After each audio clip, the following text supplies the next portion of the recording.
Clark County Today is presented by Connell Real Estate. Hire an agent, get a team. Learn more by visiting connellrealestate.com.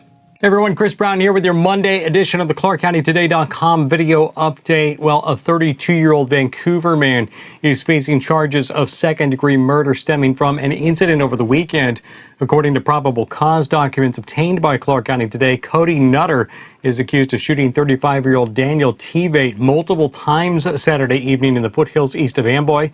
Nutter was reportedly shooting alone when Tveit and two friends who had been in the hills to watch the sunset pulled in. Now, both friends told deputies that Tveit confronted Nutter before he was shot, after which Nutter fled the scene. The friends took Tveit to the Chalachi store, but he had passed away before Life Flight could arrive. Nutter was arrested Sunday morning at his Vancouver apartment. The former Army infantryman had reportedly attempted to destroy evidence before investigators arrived. He's being held on $50,000 bail and is due to be arraigned on October 30th. A GoFundMe has been set up for Tveit, who leaves behind 4 young children.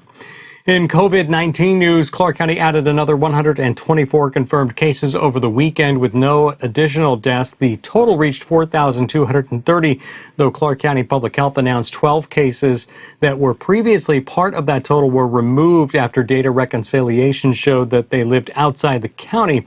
There are 150 people with an active case, meaning someone still within a 10-day isolation period following a test or symptom onset. 19 people are hospitalized with a confirmed case. 9 more are awaiting test results in the hospital.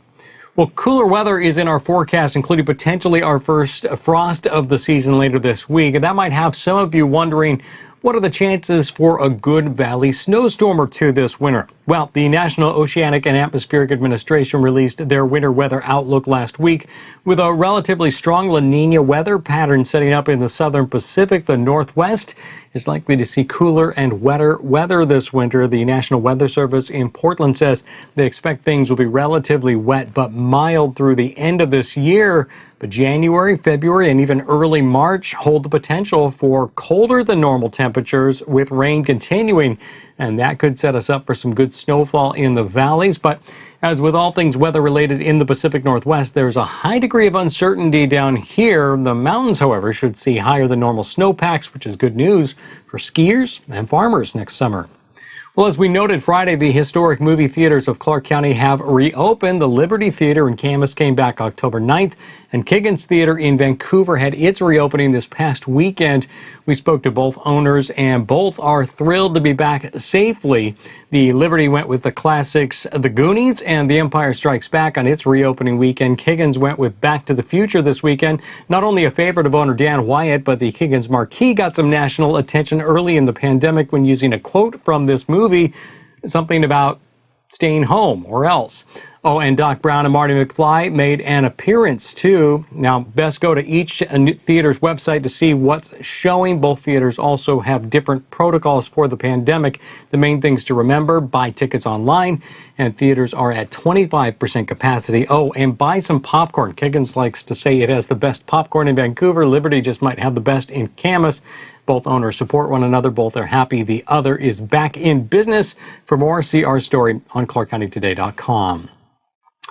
Well, if you, like many Americans, have prescription medications you need to get filled, Clark County Today reporter John Lee's personal experience may help save you some money.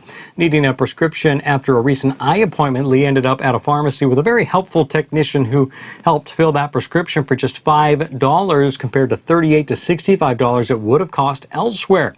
Now, senior citizens are currently in their annual enrollment period for Medicare, during which they are allowed to change their supplemental insurance provider.